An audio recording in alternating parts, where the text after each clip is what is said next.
is 9:35. Yeah. We have everybody signed in. Call to order.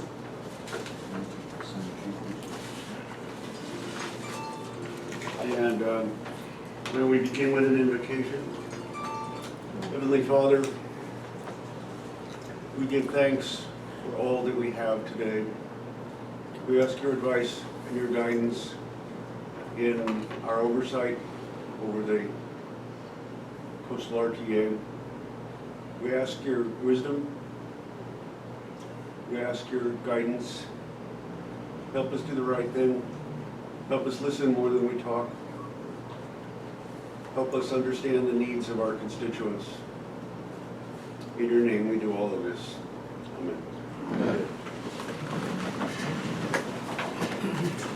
Pledge allegiance to the flag of the United States of America and to the republic for which it stands, one nation, under God, indivisible, with liberty and justice for all.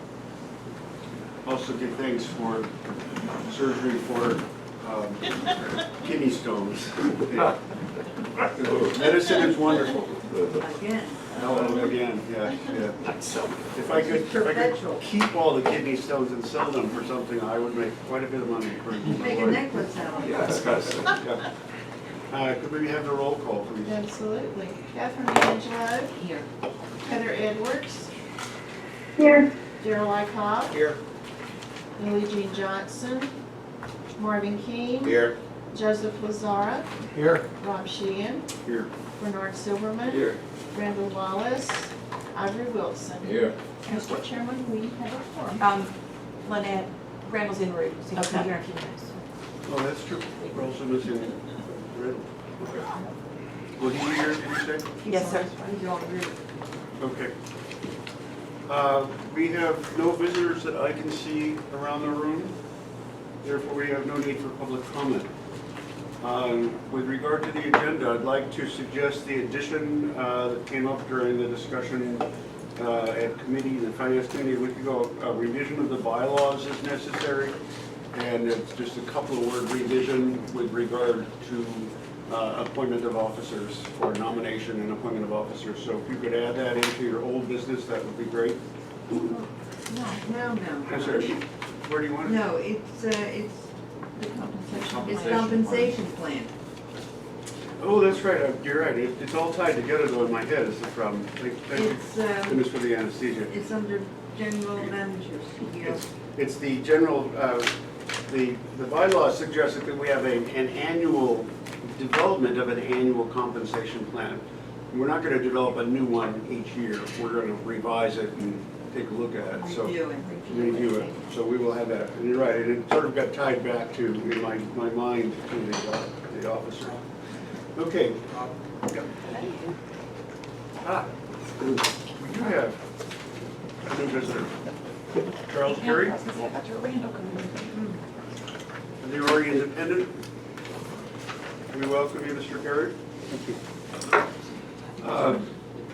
With that agenda change, that we would have a revision to the bylaws under the old business. Or do we want to do a new business? Ms. Kitty? No, older. Old business, fine. Okay. Could I please have a motion to revise the bylaws, or to revise the agenda, please? So move. Second. All those in favor, please say aye. Aye. Opposed? Okay. We have to approve the minutes from both April and May. We left it open, that was my error, left it open for the end of the meeting and then failed to close it when we were in such pleasure at exiting the meeting. So do I have a motion to accept first the April minutes? So move. Second. All those in favor of approving the April minutes, please say aye. Aye. All those opposed, please say nay. And now, take a quick look at the May board meeting minutes. We received these in mail the other day, email. All those in favor, please say aye. Or could I have a motion to accept the May meeting So move. minutes? Second. All those in favor, please say aye. Aye. Opposed? Opposed, please say nay. The minutes will pass as presented. Service PAC Committee report. Brian, you may have to do that. I do not see Ms. Lily Jean in presence today. We'll give you a couple Yeah. moments to assemble your thoughts. Well, I just, We had a yeah, presentation. we did, the biggest thing on the agenda was, discussion of kind of what's going on with the bus stop, designation program. Route 10 is completely installed, with the exception of one stop that's on US 501, near Seaboard Street.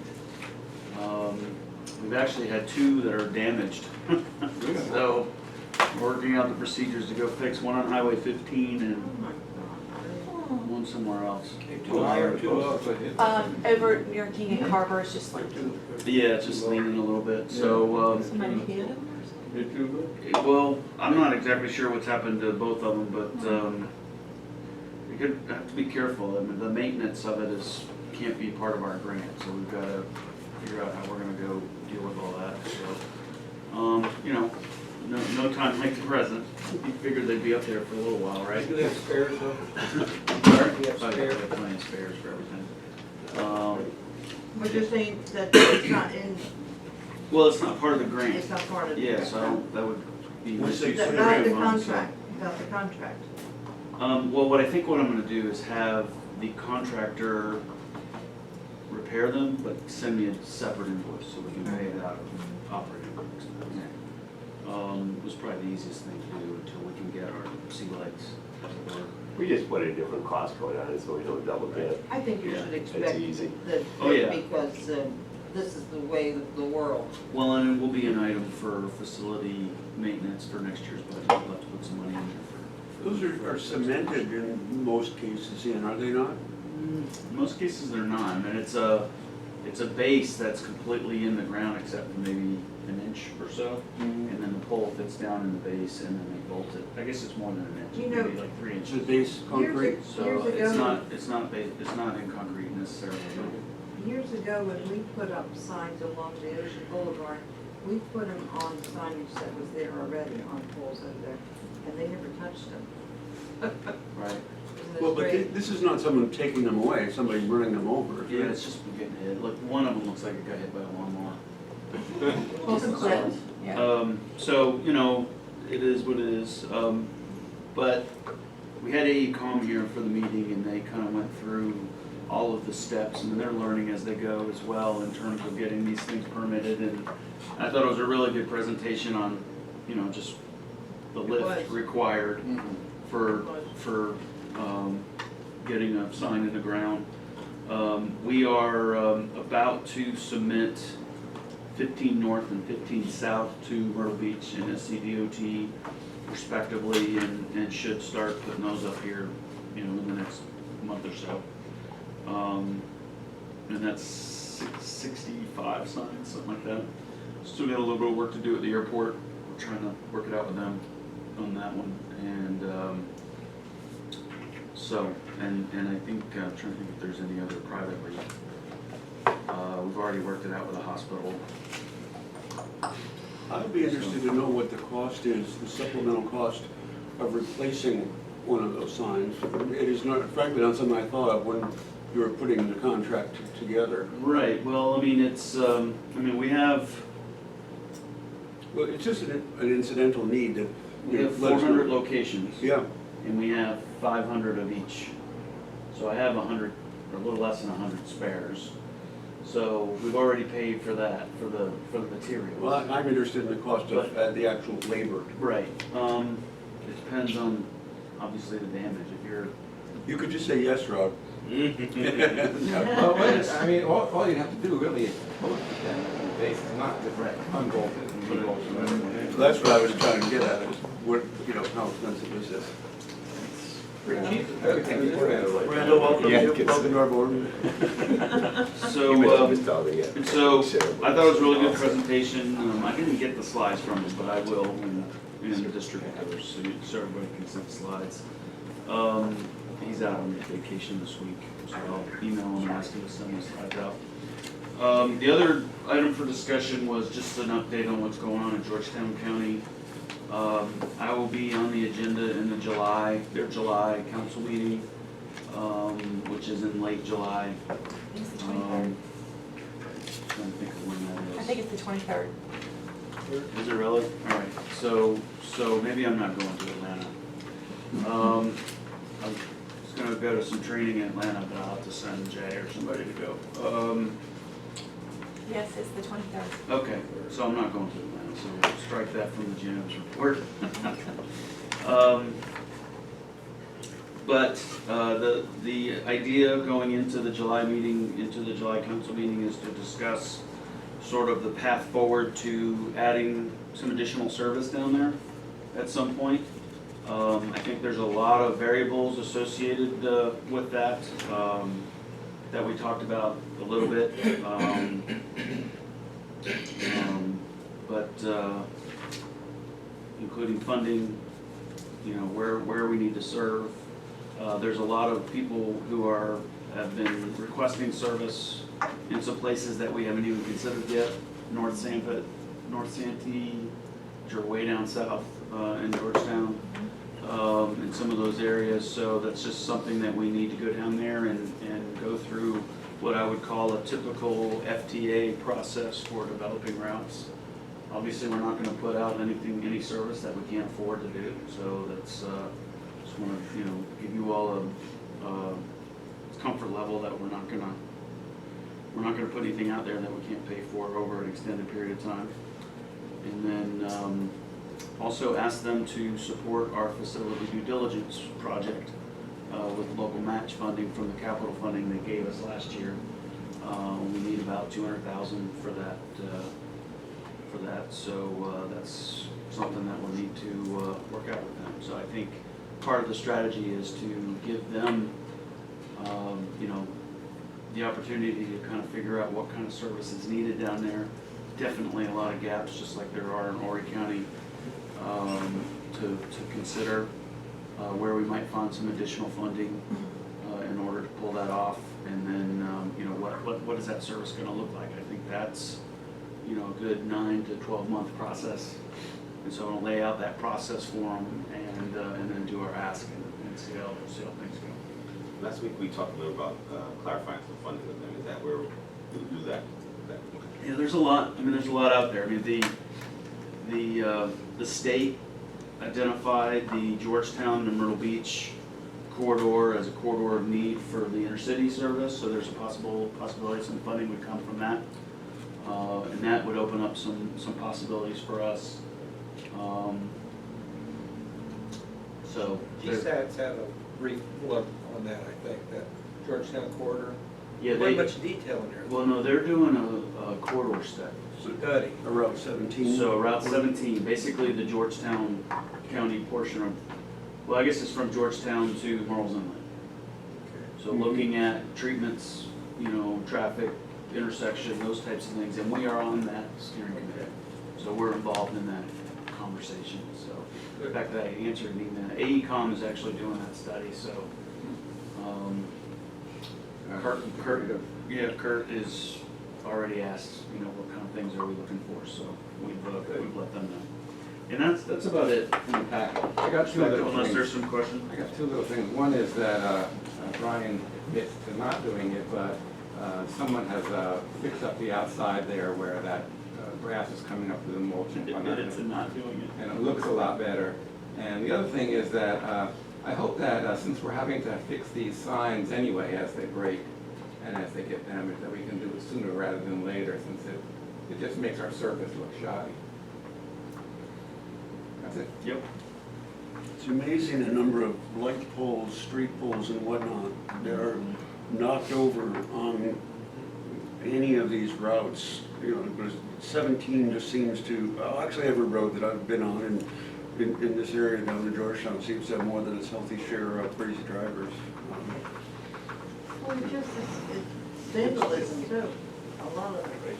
Well, but really the North Myrtle vandalism, what we read in the paper today, are street signs. I haven't read it yet, Oh, so. it's an extensive story. Initially, they put the blame on college students. Pardon? Where was it, what was it on? Yeah, Was it 150 Sunday? signs done in 1 week. $40,000 worth of I signs in North Myrtle Beach. I noticed No, that in North things that Myrtle. are Sounded more high school I student. noticed in the Orange County newspapers, things about North Myrtle Beach, they bring out more things like disability tags can be parked, Yeah. without Yeah, pay. But North Myrtle Beach never mentions that in any of their. really, yeah. Yeah, isn't that amazing? All right. So that's it for service pack. Okay, Service Pack Committee report, any questions? Finance Committee report. Okay. So, I guess our major item that we had last week in our discussions was the budget revision, which, just to make sure you're aware, when we go through financials, that includes the budget revision. Is that correct? So, when you're looking at that, realize that that is the budget revision that we will approve through resolution today. So I think that was a major piece of it. One of the things, obviously, as we get into financials in a little bit, you'll see that a lot of numbers are arcing in, obviously, because of that budget revision, moving a few expenses around and some changes or tweaks to operations. And I can pull up the old Perfect. Yeah. version if you need it. Yeah, we can do that, definitely. So I think one of the things, as we look at this, and again, when we get into it, the only concern that I would have when we look at it, I know Brian and Ron are looking at this, that is just the cash balance and cash requirements. Brian, is there? What time So frame we're for doing cash financials? balance? Who raised the cash balance? Yeah, so you'll see, when you look at that, you'll see some close calls there. And so, July, August? actually, I see the first one in, July. What page are you looking at? So I'm looking at primarily page 8, but I think we can get to there as we look at what. Cash requirements here. Yeah. So, all right, so we're gonna go through financials first, or you wanna? Oh, either way. So I mean, I figured budget revision and financials kind of. Yeah, well, I think just to, I don't wanna get into the details of the budget revision. I have some large numbers for you all. We've got somebody on the line, so let's draw attention. Yeah. Names, Ron. Okay, well, I'm looking at the large 11 by 17 sheet that's behind your financials. This is the same one we had last meeting. It is the same one that you had at the Finance Committee meeting. I haven't made any changes. The highlighted columns are columns that have changed in yellow at the top in terms of revenue. The budget revision involves a $118,500 increase in revenue across a number of sources, the largest of which is 5307. 5307 is a $240,000 increase, but that really had two primary goals. One, to cover the $100,000 that we had in 5311 that wasn't in the books. You know, it was money we thought was coming.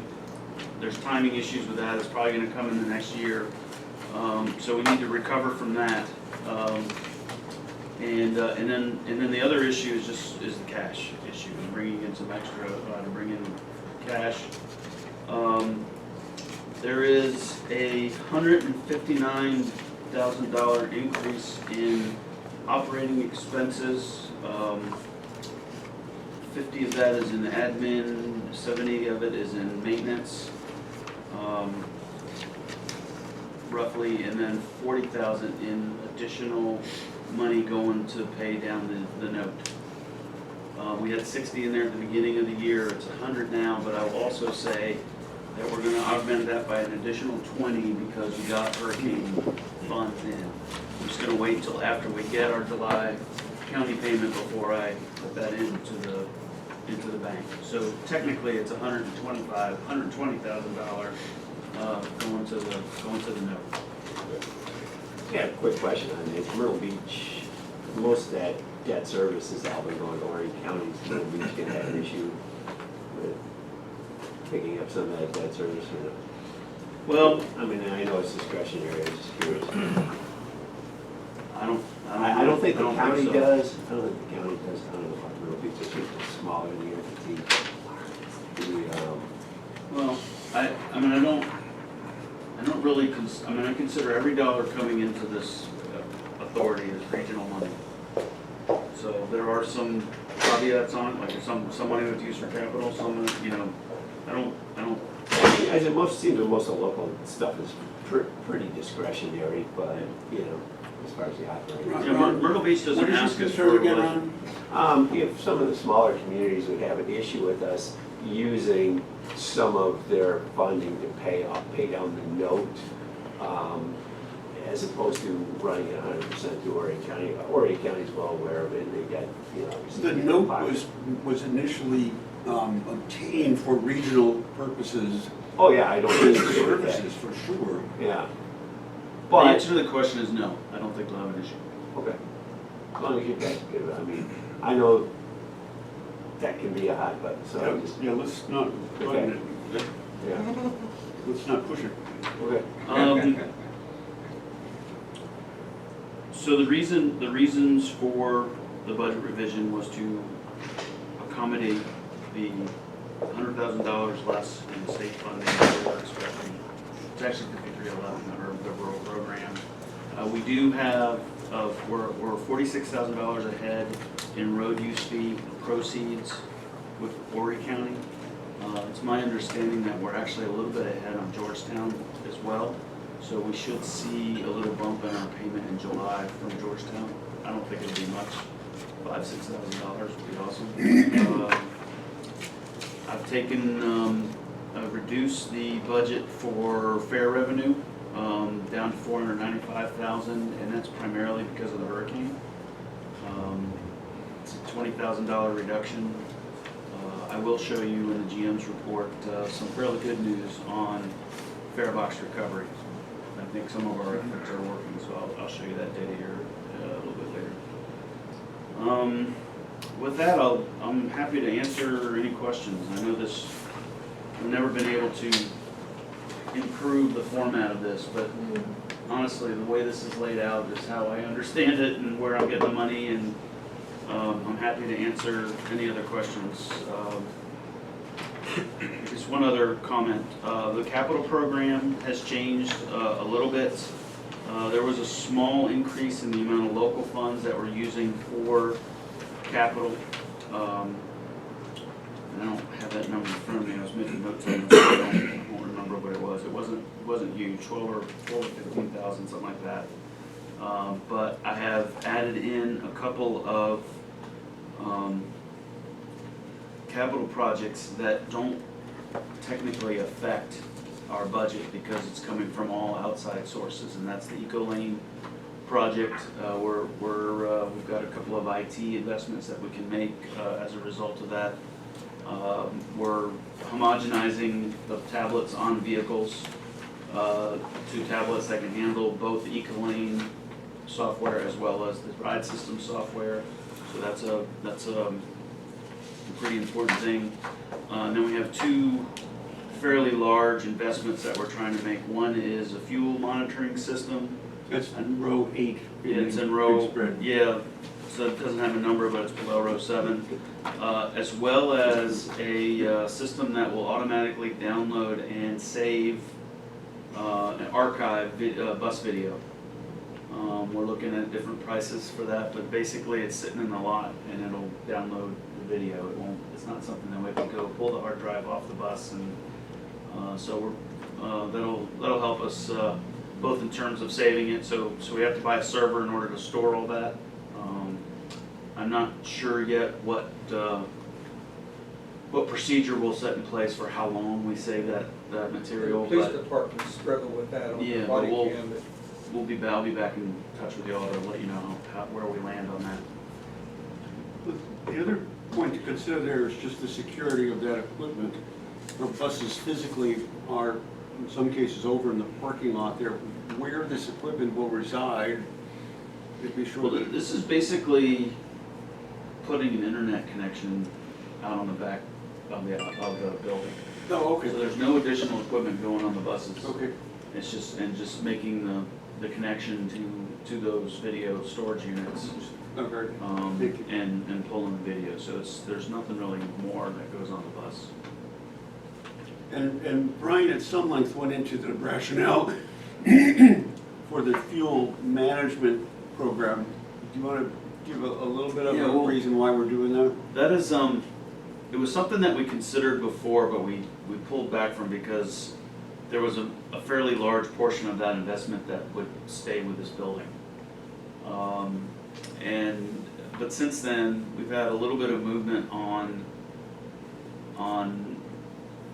call it the fudge factor in terms of how much fuel we've used on a monthly basis. It's a completely manual process, so if somebody transposes a number, you know, we're accounting for gallons of fuel that on a monthly basis that we don't know where it went, which is a bad thing from an audit perspective. So we're gonna shore that up with you have to put in a vehicle number and a mileage and your name in order to get fuel out of the tanks, both gas and diesel, and it'll just completely automate that process, tie into Sage, and we're good to go. So it's something that Ron and Tom both want to pull the trigger on, and I kind of agree with them.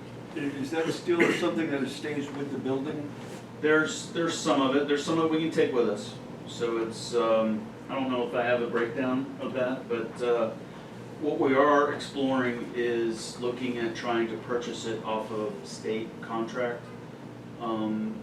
Currently our fuel is purchased through a fuel state contract, so it's just the commodity. We can convert to basically a fleet contract under state procurement, and some of that comes with the procurement. Some of that technology comes with procurement, so we're working with the state procurement office on switching over. That would presumably be transportable then. That part of it is, yeah. I mean, there's some that, I mean, it's what it entails is it means we're getting a different provider. It's a provider that we use for gas, but we don't use for diesel. They would have to provide both, and then yes, they bring some of this management tools with them, and that'll dictate how and when we get the video system, because those two projects are coming at the same pot of money. Okay. So it's I guess the only other thing I would have to say is that this you know, the changes in staff that we've made this year, which albeit happened a little later than we anticipated, set us up for FY20 really nicely. You'll see some pretty good reductions, I think, in labor for next year. Well, the other thing I would ask the board to be aware of is that the big part of budgeting a 12-month process, when your federal and state funds fluctuate in that 12-month period of time, it should almost be a standard practice come June or July to update the budget, in many cases revise the budget, and a lot of this revision has more to do with the fact that there's either more or less money in some of these lines than was originally predicted back when this budget was put together a year plus, or just about a year ago. So I would just ask whoever inherits the responsibility for bringing this to the attention of the board, that just become kind of a summer routine, that we update the federal and state funding lines and then revise the budget accordingly. So these revisions, by and large, are taking advantage of that dollar fluctuation. It's not a set of revisions, by and large, that are a derivative of failing to meet operational targets.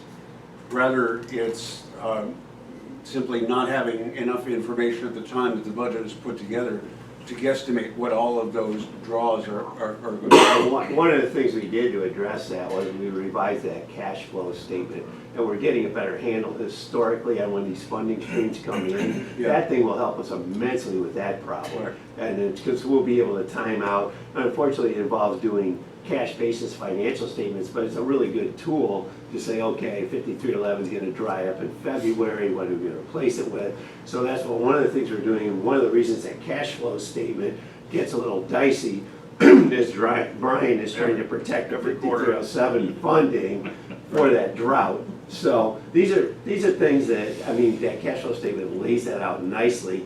and we can go back and play, it's really simple to update, we can go back a year or two and see where that is, and I think what happened is, we knew it was happening, but we didn't quantify it. Now we got it locked down, so I think it'll really help And smooth that out. What we as the board have asked for is in the succession planning, that kind of detail get written down Oh, in yeah, such a way yeah. that it can be reproduced, put somewhat into more either concrete or more people being aware of the flow of how this process What we works. simplified is very digestible now, so you look at it, and it's really helpful That's good. in terms of what you're suggesting. And After county's, this, can I- county's okay with it. Can I say that any red, most of the red numbers have nothing to do with underestimating expenses, it's on the change in the flow of the revenue side? Yeah, I wouldn't say none. Like There's most, been a few. okay, but most You is. said none. No, you meant most. I meant, you're I said exactly most. right. I You're said exactly most. right. It's like, we're not that good. Okay. We can, right, I'm glad you said that, but the ones where. There's a the- few. The few, we could sharpen our pencils at the beginning. Yes, sir. Gotcha. Yes, sir. Okay. So that's all I have on budget revision. There will be a resolution later. Are there any questions? This is nice, I like this, really. Thank you. It's, trying to keep it to 11 by 17. Yeah, it's down to 30. Like you that's could the get a thing lot- about it. It's well, easy to follow. Yeah, I mean, it's Like your kids in important to see where the money's coming from. Main financials. So, Yeah. I mean, I can keep going or you want Yeah, to no, talk? definitely, one, I mean, as I said, a lot of these have been changed with the revisions, so not a lot to look at, but We've Yeah. smoothed out quite a bit. The ones we haven't smoothed are facility maintenance, which I think will smooth itself over time. It's a little over budget primarily because of the big hitting plumbing issues we had both at Myrtle Beach as well as Conway, more than anything else. So I think that will come in line. Remember that that is our bus stop installation operation is in there as well as not on the order, but by suggestion of our auditor, they suggested that since that is gonna be an operating expense over time, that you go ahead and put the overall installation as operating expenses. So there's funding from the capital side going into that as we get them installed. But this is a line item where we will also have our repair expenses for bus stops in the future.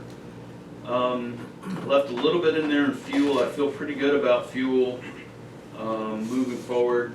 Prices seem to stabilize, may even go down a little bit more over the summer as volume picks up on fuel. But I did take a little bit out of there to smooth out some of the other line items. Tires and the liability insurance will take care of themselves. Telecom, I believe we're getting close to having a handle on it. It should, if it doesn't go down, it'll stay at that number for the rest of the year, I think. But everything in there related to the app, our radio communications for operations, the data packages for our tablets, and our phone system, all goes in there. So it's about $6,000 a month, and hopefully we'll stay at that level. I don't really foresee any other issues for the rest of the summer. And then travel and training, do you know how much we got in our tap out of that? I talked to Marty about that the other day, and that 9,000 is pretty accurate. We've got about 2,800 or 3,000 in so far this year, but a lot of it was that Clemson trip, and he's got it. He's just backlogged. He's a one-man band at the state, so it takes him a while to process his stuff, but that 9,000 is probably a pretty good number. So there's revenue coming from Yeah, they'll offset the some of state that. that will offset that 6,000 easily, maybe even a little more than that. So we're in pretty good shape. So I mean that's really it on the expense side. You can see that we pulled in fair revenue at the top a little bit. So as I said, I'll show you some good trends happening in that. On the second page, You mean on page 3? On Yeah. page 3, yeah. Federal operating revenue budget went up. And we still, we did not, I mean, we still hadn't collected May, I think. In What are you talking about, the capital? 5307, or we collected Yeah, in what- June. basically- So it'll catch up in June, is the point I was gonna make. Absolutely, so, yeah, there's only two items in that. The main numbers, the Ron Turley was 27.5 and the Twenty was 2,400 on the actual grants that were filled out. That's the prior month, like you say, and then all the items at the bottom will be filled out basically in June. And one of the reasons for that is we closed out kind of early and some of these bills came in after we had the financial statements done. And it's like, I'm not gonna revise it for material and all sorts of that. So then, and so the only other one is bus advertising revenue, and we were expecting to see income happening any day now. The invoices are out there, so we'll see where that lands here, you know, leading up to the end of the fiscal year. And do you expect to get to that budget number? Actually, I don't. It's really more of a timing thing than anything else, but we'll see. I mean, there's a lot out there. Michelle's doing a good job. We'll see how it lands. I'm not too concerned about it. Brian, last week you had a trolley that its engine was down and you had hoped to get it back into line. What's the current projection date now getting back? We'll address that in the GM report. You can do that in the Yes, GM? sir. Okay. You want to talk? That's all I had on the income statement. You guys keep trying to steal my thunder. I'm not gonna let you do it anymore. Yes, sir. I was gonna ask about cash though. You want to talk about cash? Sure, let's talk about cash. Cash. My favorite subject. Hey, Till you come to July. Yeah, really.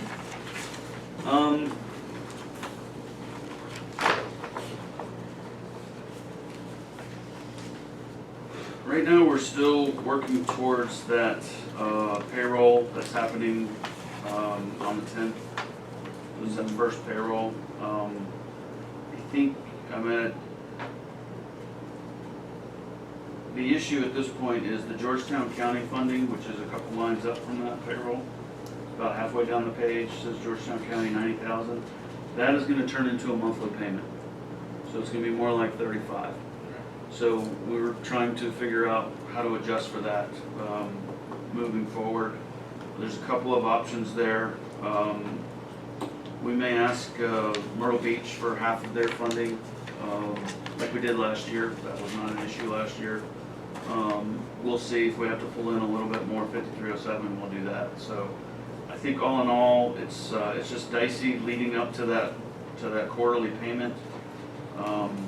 All indications from the county, Horry County, is that 536 is a low number, that it should come in a little bit better than that.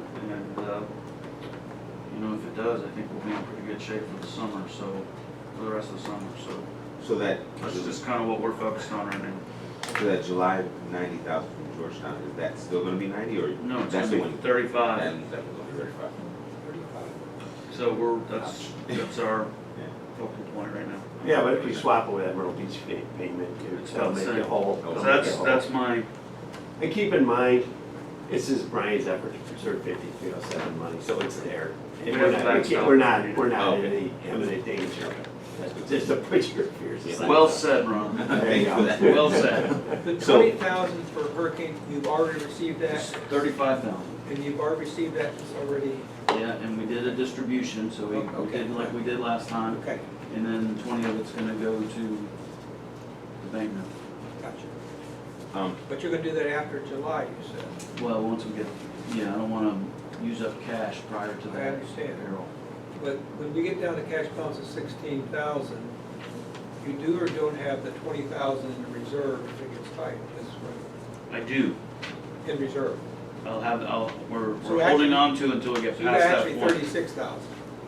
I Um, mean, But that's 17,000. no, 35,000's in here already. Minus Okay. 40,000. Gotcha, okay.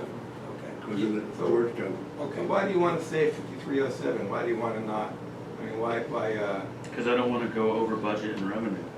I've only budgeted an additional 240,000. I don't wanna go over budget. We can if we have to, but I don't want to. It's easy for you to ask Myrtle Beach to pay half earlier than to. That's my preferred method. Gotcha. So, and if they can't do it, we'll fall back to the 5307. Gotcha. Always nice to have a plan B. And T and L. See how far out So- does that sheet go? So Brian, Yeah. I noticed you Yes, sir. closed May at about 55. How are we at? How are we with cash right now? Are we? What's that name? Well, I'm just looking for the. Oh, you're balance looking sheet. at the- Yeah. Yeah. I'm cheating here. Don't cheat. Can we? So is this accurate? The question is this accurate on the Yeah. 266? It was It on is. 617. And the reason, Okay. the reason for that is 5307 opened up, we drew down a quick 200 grand in June, which made it healthy again. So, Anything else on May financials? Okay. I think so. I mean, I guess if we go to page 9 real quick, I don't want to rehash everything we did in finance committee, but the big highlight for me was average fare, 92 cents. That's heading back in the correct direction. That's 2/3 of the way down the page under efficiency metrics, second line. You can see in March it was 66 and April it was 83, so it's going in the right direction, and it should go down or steady in June, July, and August because we have so many more trips. And you gotta think about it, it's not just free trips affecting this number, it's also transfer boardings, which are only 25 cents, or there's a lot of other free, essentially free, they're not free, but, you know, no revenue types of trips in that number, so. And I keep talking about the GM report, That's a free give shuttle. you some number. Right, so yeah, you're right, there's a lot of entertainment shuttle trips that are happening. It seems to be working pretty well out there. Ridership's in pretty good, we'll have numbers for you in June, we'll have numbers, so, I know, and Randall or Charles and in Nikki, July. some of the hotels have told me that their numbers are a little down, so I'm curious how we're gonna play out by the end of the summer. I'll have Candace go ahead and run June today, and I'll let y'all know, because I'm curious myself, so. Just for a moment to service, are we affected at all by the Conway entertainment thing that's happening over I think it's this weekend? Our routes are not affected by that? No. Riverside or whatever that thing is called? No, No, it's sir. all over there on the other side of the county building, so it's. Okay, thank you. Brian, when we finished up the finance committee, we had an item that we didn't get to, which was the compensation plan. Right. Do you want to try to get to that in GM, or do you want to push that to August? I want to push it to the July finance committee.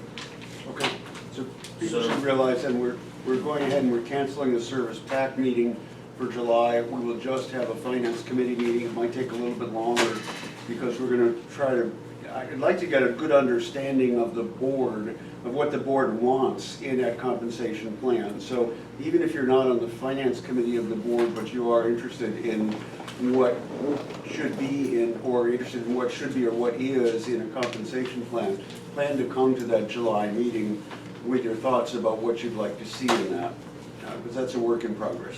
Because there won't be a board meeting in July, correct? Right. Correct. And so the other item for discussion in that meeting will be the FY20 budget. 20 budget. So I'll have a draft for you guys on that. Yeah. So we can call in on that meeting? Yes, absolutely. Okay, any other questions on finance? That was it. I was just gonna, Brian mentioned, but we're gonna, the next two finance meetings, we'll talk budget for next year. So we'll have something for you all in August. So I'll appreciate a positive vote when I get to the resolution. Well, I appreciate that you're putting money into repayment of the note. That's Yes, sir. something that is a personal quest of mine, and to see, you know, $100,000, $120,000 of that go down this year is very comforting. I agree. Okay, general manager's report, GM. Okay. Now it's your meeting. Fleet update. This is a, we did fleet in April, and then the bottom fell out. Had a really hard beginning to the summer with the entertainment shuttle going into effect on the day after Memorial Day, and a number of buses going down, and I feel like we've weathered the storm with the one exception that we did lose the engine on one of the trolleys, and I hemmed and hawed, but we decided to go ahead and do a replacement engine. It's at Cummins right now. Should be done within the week, get it back out there. But we've also directed staff to use a large bus in the replacement because we don't have a long cutaway. And it seems to be working fairly well. I don't know if that's helping with the number of people out there or not, but They're air conditioned though, that should be. it does have a little bit of air conditioning on it. 0018 has been doing the bulk of it, which is the older bus. I'm not sure what the AC is like on that bus, but I think from a pull-out standpoint, we've kind of gotten it right in the ship, and we still have a few buses down. I know we have one of the Navies, one of the DART buses at W.W. Williams in Columbia. So that the mass of things that went wrong has sort of forced Tom into going out of house to get some of these repairs done. Are you using the trolleys for the entertainment? One of them is out there right now. The Right. green and white one Are doesn't they really opened work up? out there. Are they opened up? No air conditioning, right? Correct. All right, okay. Yeah. And so we'll get the other one out there as soon as we can. But you have a bus in this place? And it says free shuttle on it. Yeah, it just says. Yeah. free. And it shows up on the app so that they know they're looking for Oh, one. good. So, on the good news side of things, good or, I don't know if it's good or bad, but it's on the information about the cavalry, the buses that we have kind of incoming. First of all, Tom went to St. Cloud, Minnesota this past week for a pre-production meeting with New Flyer on the two that we're expecting this winter.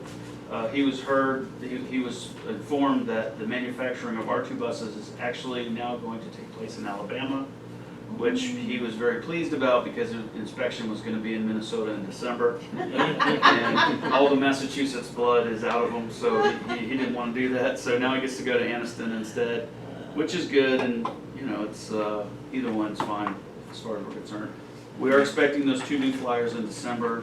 They won't come soon enough, and then two DART buses will be going out the door, which is the first step moving towards a fleet age of 6 or 7 years instead of 11 and a half or whatever it is at this point. We are struggling getting other vehicles in here. We do have one transit that's been on order for a while. It should be the first bus that arrives. Transits are those small ones. It's got the lift on the back. That is a bus that we purchased through the last GSATS contract that we had. I don't really have much of an indication on when it's going to be here. The industry has been really slow on the manufacturing process because I think FedEx or somebody bought like 1,000 of them. So we're all kind of in behind FedEx. Thank you. There are 3 long cutaways on order. 2 will be delivered before October 1st. One of those is full local funding. The other one is 5339. You may remember we have a 5339 grant that we had for 3 long cutaways. We're adjusting that now to subsidize the 2 New Flyers. About 2/3 of one bus will happen in that grant, as well as 1 long cutaway. That was the easiest way to adjust that grant without having to do an amendment. So we're just doing a budget revision, and that'll put all the money in place for the one of these long cutaways, as well as the 2 New Flyers. And then we just were awarded a new 5310. That's elderly and disabled funding. It's primarily capital money from GSATS to purchase 2 more transits. That first transit I spoke of will be an expansion vehicle. We've definitely kind of wearing out our paratransit fleet with the new system. So this transit will come in. We won't take anything out of service with that one. But when these 2 additional transits come in, the 2 buses we got from state surplus will be disposed of.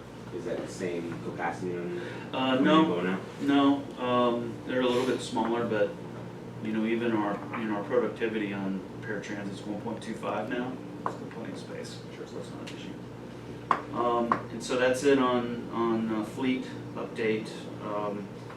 I'll, as soon as I hear when these things are coming, I know Palmetto Bus has been frustrated by, you know, obtaining these from the industry, but we'll keep you up to speed. Can you update the Excel chart for the August board meeting on inventory, so we can see where those buses Sure. are?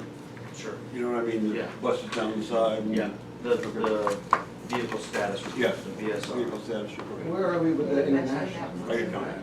I'm just the deal is That's- done, I'm just waiting for FTA to give me a letter saying I can dispose of the two. Got an email from them yesterday saying they're working on it, so I should get it any day. It's taking a while, but that FMO finding resolution was extended to December 31st, so I got time. How close do we get on matching that number? I And then we're gonna do think some at the end, I updates. think about 12 to 13,000 is gonna go to FTA. Everything else is gonna go into the new buses. Is that what you're asking? Yes. Yeah. I know you were doing upgrades to try to. Pretty doggone close, I was pretty pleased. That's pretty smooth. We had a business continuity succession plan meeting. I think we laid out a fairly lengthy laundry list, a pretty daunting list of things that we need to try to address in this effort. Really appreciate everybody's time on that. Haven't really done anything since the meeting except sign up for some training that I can't go to now. But I'm going to send Jay to training in Atlanta on a public transit safety plan, which is sort of tangentially kind of related to what we talked about in the business continuity. So he'll come back, and the date for that plant training is in July 23rd. So I would like to schedule another meeting in August with the committee.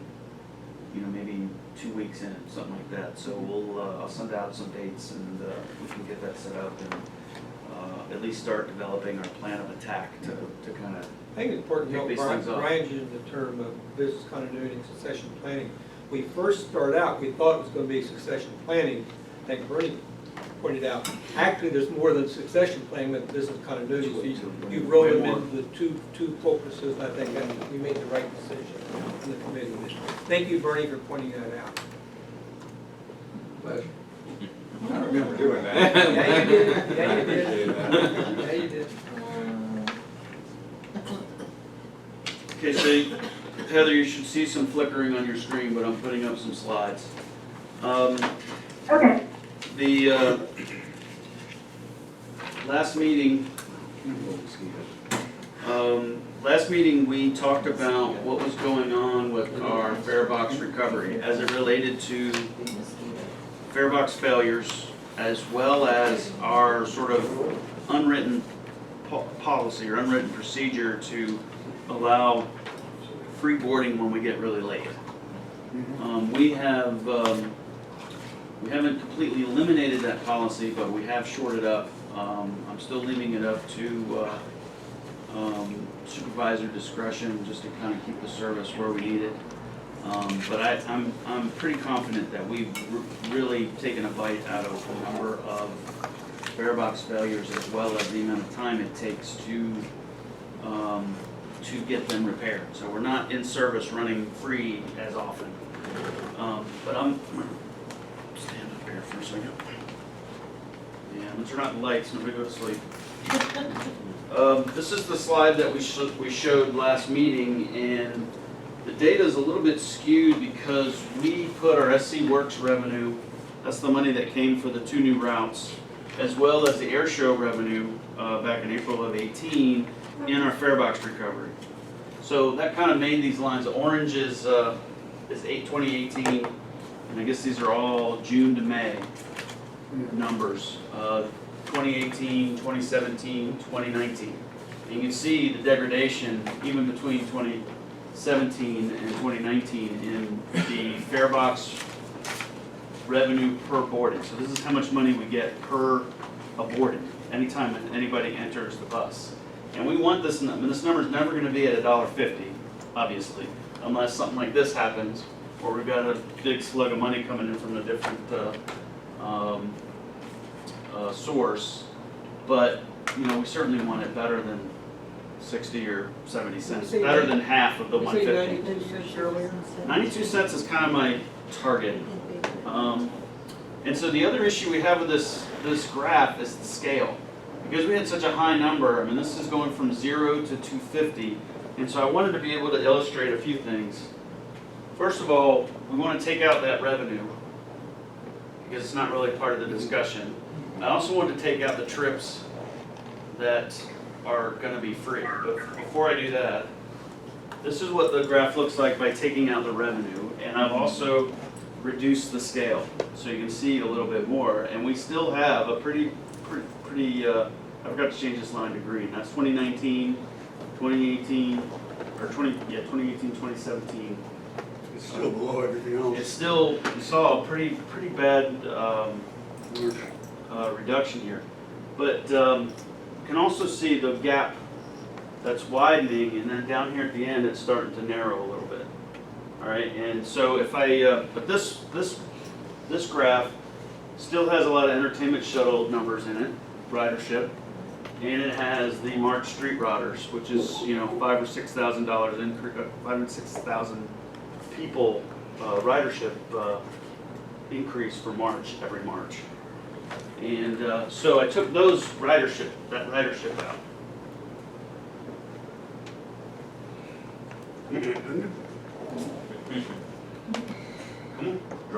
So the first, here you took the revenue out, the next slide may show us took out the ridership. Remember, I'm the one that was skeptical about these numbers before, so let's see what happens next. Why isn't that working? There we go. So this really flattens things out a little bit. You still see pretty bad reduction. I think what I'm going to say is that the SC Works money really hid this problem. We had this problem quite a while ago, but it really is coming to a head in 2019. And this is June of 2018, moving up to May of 19. But I really thought these numbers, this convergence here, shows that the program we started in January is starting to work. Well, your slope has increased a little bit, I'll give you credit for that, but that's about it. From March to May, Right. are the entertainment shuttles still in there? No, They're out. I'm taking them out. So what we're basically looking at is from March to May, that slope increase is higher than the slope of the other previous 2 years. We hope for an intersection. I'm hoping June will be a little bit closer, and then we'll start moving towards that. But, I want to stress, though, that this isn't all about free trips. I mean, you've got a lot more transfers in the summer and things like that. Trip boardings that don't involve the full Why would you fare. have more transfers in the summer? So you get more people out there. Yeah, going to work for the seasonal employees. So it's more people out there. They're taking more trips, and so you've got, if you think about it, So if you controlled for one more factor, which is the absolute number of people, you might see that slope even be better off. thank you, Mr. Statistician. That's what you'd have to do is. That's what I was hoping control you would control for you would the reach number of for, and you did. So I appreciate How that. many years has the transfer fee been set? It's 25 cents now? How many years have we been? For as long as Forever. as long as. As long as I've ever known. 8.5 years at least. The more, you know, I know that we kind of force a transfer the way our system is set up, but the more and more I think about it, I think going to a dollar fare and then just taking the transfers out, A system-wide dollar fare. we would make money on But publicity-wise, if you Oh, didn't God increase, forbid if you they didn't make increase money. your fare, then that. You I didn't mean profit. I just meant we would increase our fare bucks revenue. What? I'm crazy Like, profit. I can see Charles writing the answer. If you raise the fare, I can see the headline. If you leave the fare where it's at today and do the transfer fee, I think it'd be less negative publicity, just for optics. But what I'm saying is we could reduce the base fare Okay. and increase revenue. So So instead we need of- to study it, and I'm totally, I have no data to back that up. I like that headline better than either. Right, yeah, absolutely. But it's a way to change how we're, how we're collecting it. But what it does do is it turns our system into a distance-based, Study that. artificially into a distance-based type of fare structure. And what I mean by that is if you're gonna go from Lawrence and then get on the 7 and go to Myrtle Beach and get on a bus in Myrtle Beach, it's three boardings at $1 a piece, whereas right now, that's only $1.75. Or dollar, I guess it's $2 because you did 2 transfer fees. Oh, you can't Right do a double now- transfer. Huh? No double transfer. No, it'd be $3.25. Yeah, It'd be $3.25? yeah. They charge them a full, Let's say Grand on the Trans- second Market lift. Commons. Learn something new every day. That's a lot of money. So, all right, but what it will do is if I've got somebody on Kings Highway who's only going 30 blocks, they're gonna be more likely to go ahead and just pay the $1 and get on the system as opposed to paying a full $1.50. Right now, you do have some, just Georgetown rides cost more than, You know, those are $2. Express. We do have some, but. So there might be a just few now. instances where we would have an increase. Does that fare box track, like how many transfers or boarding? Well, I have the data. It's just, it's a little bit clunky as it spits it out. But the problem is, we've got all these key sets on the fare box. And there are a number of trips where the driver hits multiple key sets because of what type of fare it is. And so you have information about one trip that's hitting in 3 or even 4 spots. That sounds like a Dr. Sheehan. Yeah, well, it's it's something that I would love to hand the information over to a consultant and say, you guys figure it out. To be honest with you, it'll take some time to Students that do go be it. consulted. Maybe, Cheap. Maybe you need an intern. The best. When I retire. we'll see. But it's something that we need to study, and I have some ideas on how we can increase revenue without increasing the base fare. And are there other systems that use cards on the bus? Yeah, actually was interviewed by some consultants working for DART.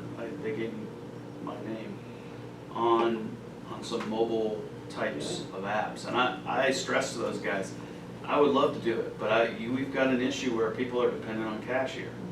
So you gotta help me figure out how to get those people to use something other than scraping 6 quarters together to get on the bus. And that's gonna be the heavy lift. That's gonna be the heavy lift. And, we don't wanna leave those people behind. And DART, has developed their own app. I will send you all a link to the website so you can kind of look at it. And they feel like they've addressed that issue for lower income passengers. And I haven't really read up on it yet, but I'd like to see what they've done in order to take a lot of cash out of, their trains have no cash handling. I'm not sure about the buses. The trains, you're on your honor to pay your fare. And if you get caught, you get a ticket, if you don't have your fare.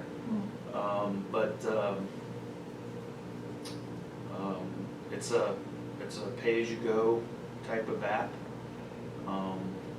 He in the interview, he mentioned unbanked individuals a number of times, meaning somebody who doesn't have a bank account, how they deal with it. So, He doesn't know our clientele, does he? well, no, he's saying that they've addressed issues for people who are unbanked. So I'll be interested to see, they're gonna give me the results of their analysis, and we'll see how that goes, so. Anything else Interesting from the council? conversation. So that's it on Farebox.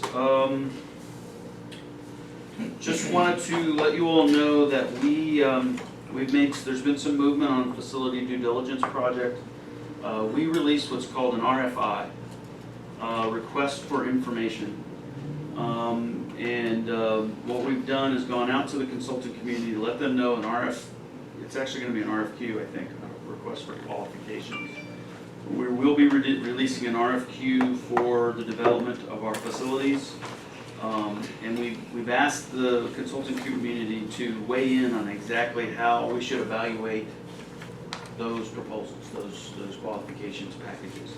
We've gotten 13 responses, which is a good number. I don't know how many of those are, I would consider legitimate firms, you know, that could do this type of work, but so, you know, you're probably looking at a team of firms that come in to do the work. But I was pretty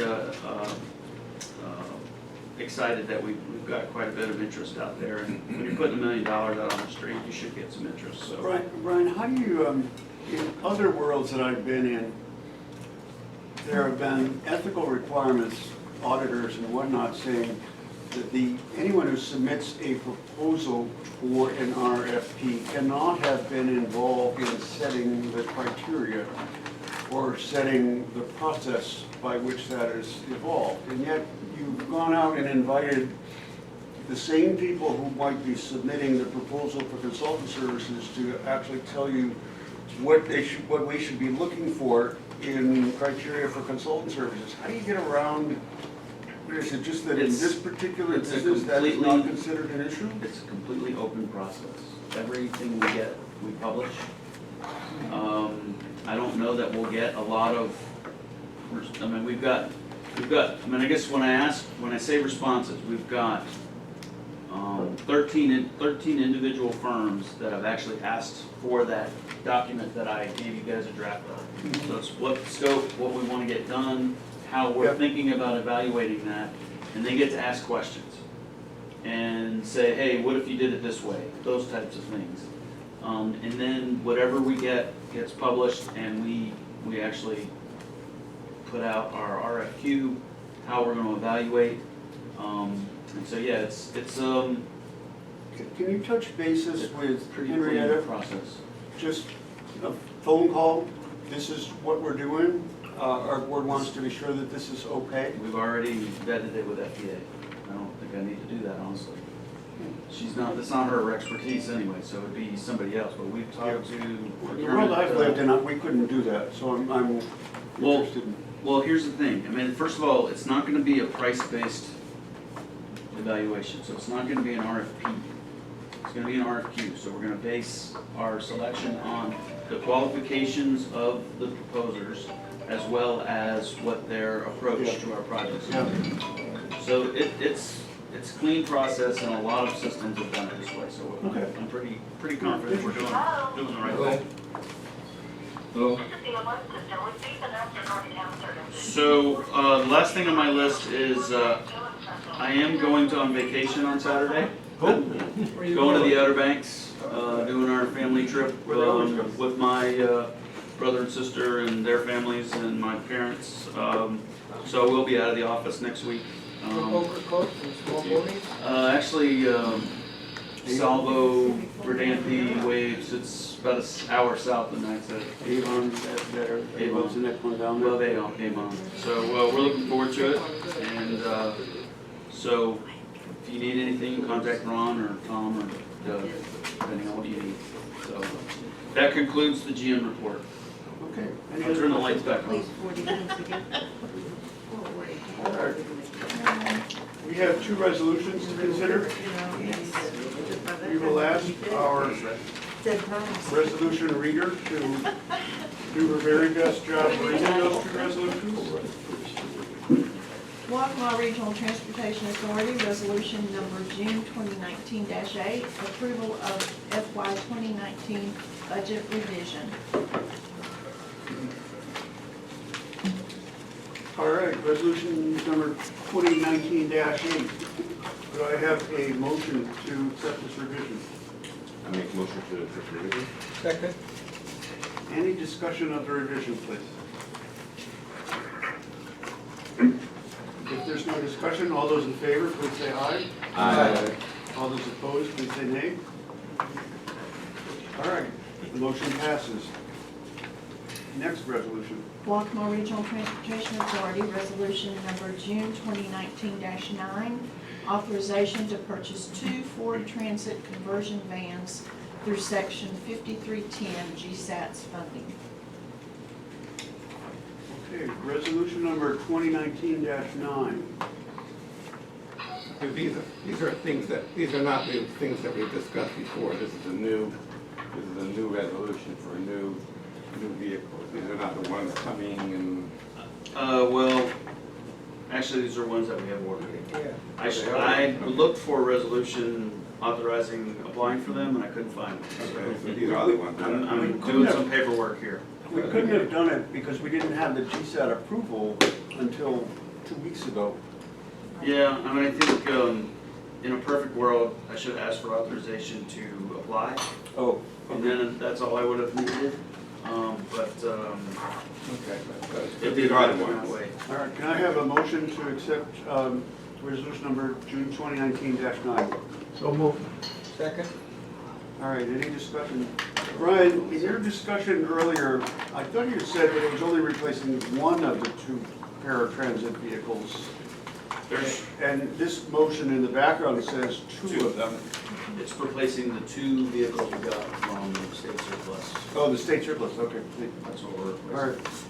right, any other further questions? No, all those in favor, please say aye. Aye. All those opposed, please say no. Okay, motion 2019-9 passes. And that is it for our resolutions. We have two in Yeah, one another packet, one. or? One on the back. Well, one is on the front, one is on the back. Right. We will sign these and submit them around. We have no request for executive session that I'm aware of. No? What about the bylaw revision, Ms. Kitty, under old business? Yes. Would you guide us through that, please? All right, we have requested last meeting, a bylaw change of Article 7. Article 7K. It says on the bylaws, annually administer a board-approved compensation plan to include wage schedules, fringe benefits, et cetera, et cetera, et cetera. We're going to change it. We have alerted you to the fact that we would like to change it to review annually and administer a board-approved compensation plan. All right, could I have a motion to accept that change to the bylaws? Before you do that, consider, we don't really know what this compensation plan looks like yet. We don't. And so I would submit to the board that we hold off on changing the bylaws until we know what it is. Because I agree that it might be a multi-year type of document and doesn't need to be updated every year, but there's a lot of things in there that she just read that it doesn't include yet. And that would be, you know, what the benefit packages are and those types of things. And I'm not sure if any or all of that should be in there. Wage schedules, fringe benefits, expense reimbursements, and personnel benefit matters. Yeah, there's a lot going on there that I think we need to discuss. I think what we want, correct me if I'm wrong on Robert's Rules of Order, but I think we want to approve the motion and then table it, as That's opposed to fine. not introduce it. That's fine. I don't think we're ready to edit that because we don't know what the product looks like. Okay. If that's okay. As bylaw chair, I suggest that we do this next month, or whenever, an August meeting, because this has been pending for quite a while now. And we should, Well, let's get it on record. Do I have a motion to approve the bylaw change?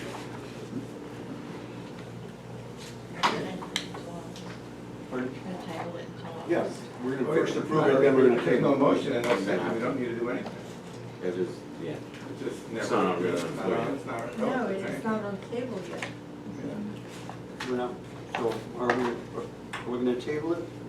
I don't, Nobody I wants? suggest Just that we withdraw it. table it until, yeah, so I don't think until the next. Well, there's no need to meeting. table it, there's no motion. we made a motion if there's All right. just no Well, call. We I'm don't just need a saying, motion. as a board chair, I'm just We saying. don't need a that. motion to table it if in fact it hasn't been accepted as a Right. motion. Yeah. for- Right. No, I'm not saying it as a motion, I'm saying it as the board chair, as the chair of the bylaws committee that I We made need a to look at it. suggestion.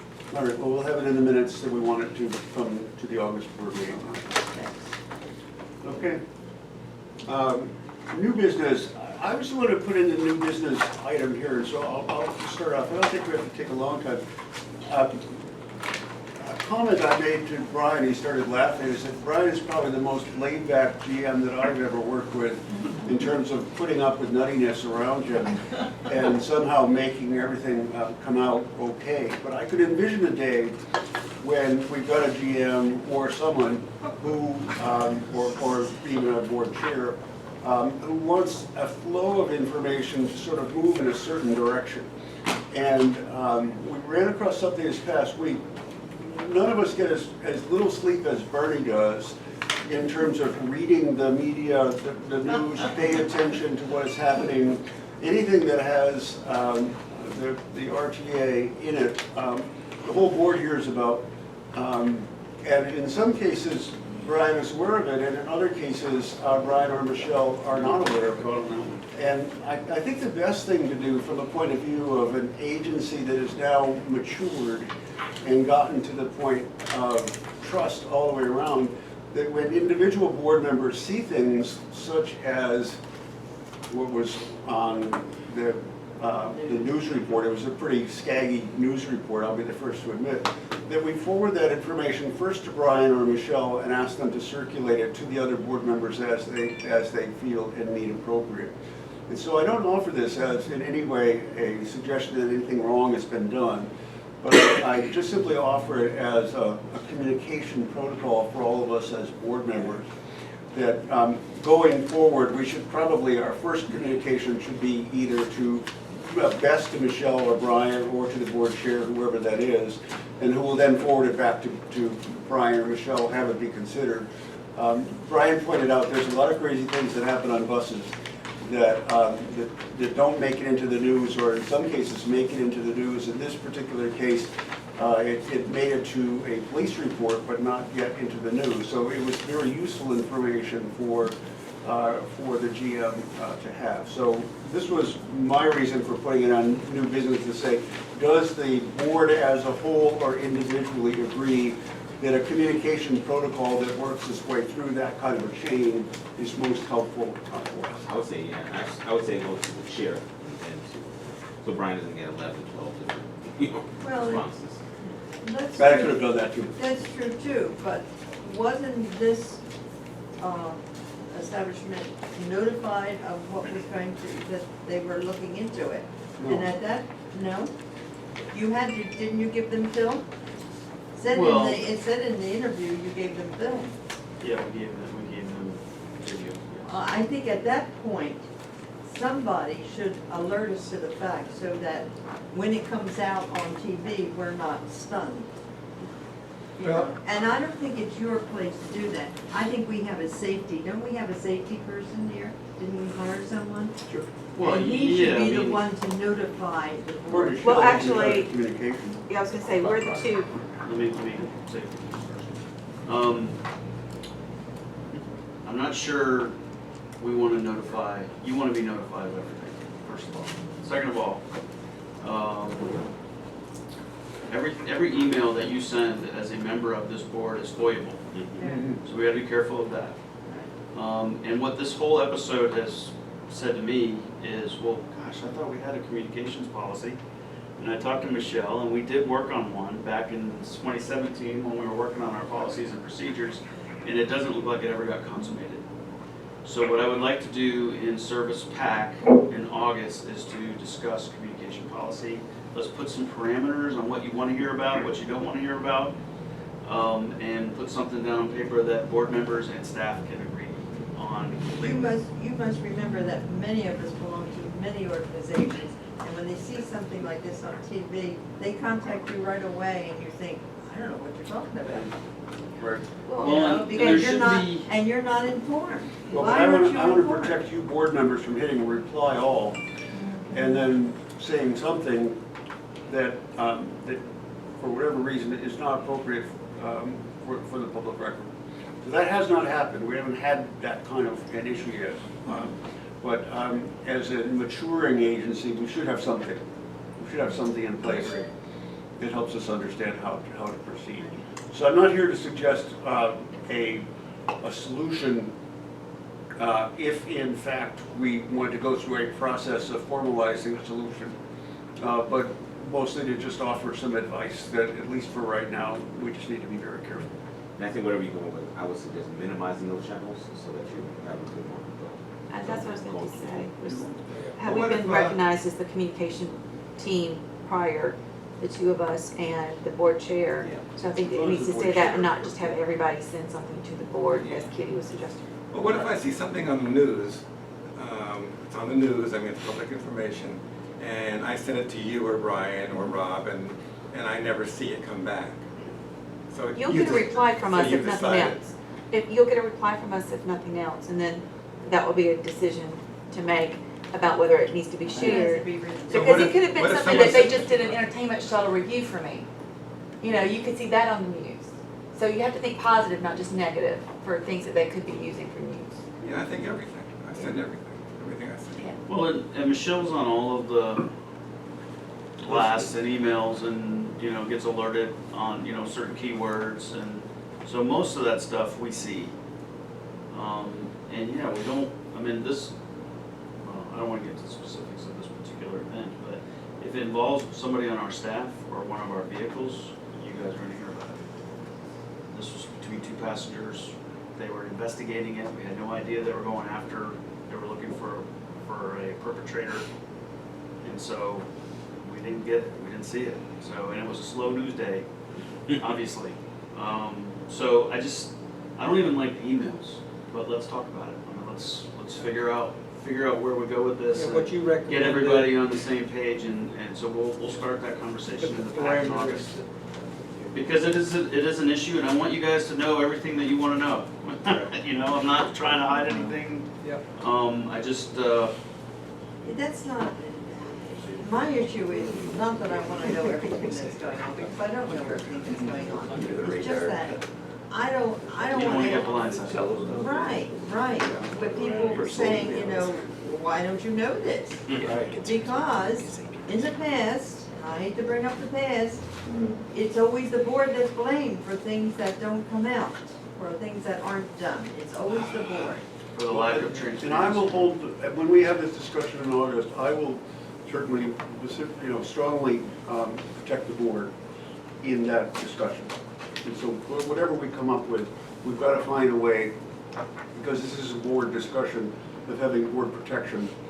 At the same time, we do what is best in the interest of the authority. I think too along those lines is, when you get operational personnel, I see a flurry of these emails and stuff, is maybe we get the transportation people that are gonna be aware of this problem first to not shotgun emails all over, just call you or call Michelle and just keep it off the email system altogether until you guys have a chance to evaluate where it's balanced or whatever. No, I'm catching Are we a still in bus. new business? Catching a bus, and that's the bus is late. We're still in the Yeah. business. Or make a comment, Equilane we still like? Oh, yeah. Good. I reckon at my own hospital, they're very practically that they need that. And AECom, I did not realize how big that company is. Oh, yes, you did. Not that big. Yes, you did. I saw them in Greenville, 100,000 employees. but they were down in Charleston last week. They're everywhere. I was at International. another annual event and they Good were luck. flying. all Have a safe Charleston's trip to been Chicago. stuff. Yeah, They're thank you. international. I was shocked. Yeah. 200 countries. That's why the entertainment shuttle. I went there Yes. thinking. And we'll send out an email to the board about it. You can video the entertainment shuttle later. Anything else? You realize that Amazon has been using this company has been getting all these buses for the deliveries? I'm sorry, what was that? Amazon, what you said about FedEx applies to Amazon, I think is what you Oh, said. absolutely. Because they've been starting to deliver things and they They're need doing their the own delivery. buses. Right, they need And the trucks. and they deliver every day of the week in my house. Yep. All right. Any other new business? Could I have a motion to adjourn? Just want to state for the record that we were able to complete this meeting in 90 minutes. See if there's First time in my tenure. Well, we haven't, Well, wait a minute, I'm sorry, I didn't mean to interrupt you. Go ahead and continue. And we'll try to get this we addressed. haven't adjourned yet. Look at the minute left. Do I have a motion to adjourn? So moved. Second. We were adjourned. We don't really need a second, but all those in favor, please say aye. And I hope Thanks, those- everybody. those